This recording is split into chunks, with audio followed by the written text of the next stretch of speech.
लाडकी बहीण योजनेच्या निकषात न बसणाऱ्या अपात्र बहिणींची आता घरोघरी जाऊन चौकशी होणार आहे।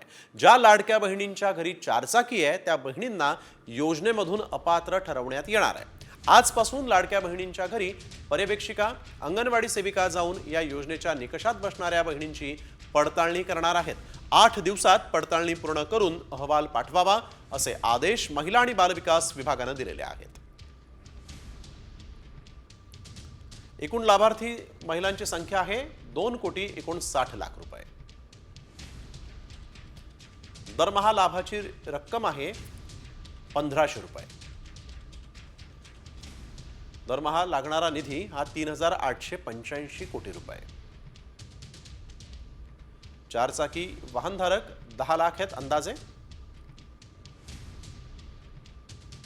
महिलेचं वय 18 ते 65 वर्षांच्या दरम्यान असावं हा या योजनेचा नवा निकष आहे।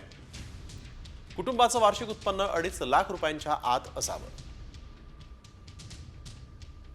कुटुंबातील कुठलाही सदस्य सरकारी नोकरीत नसावा, तसंच प्राप्तिकर भरणारा नसावा।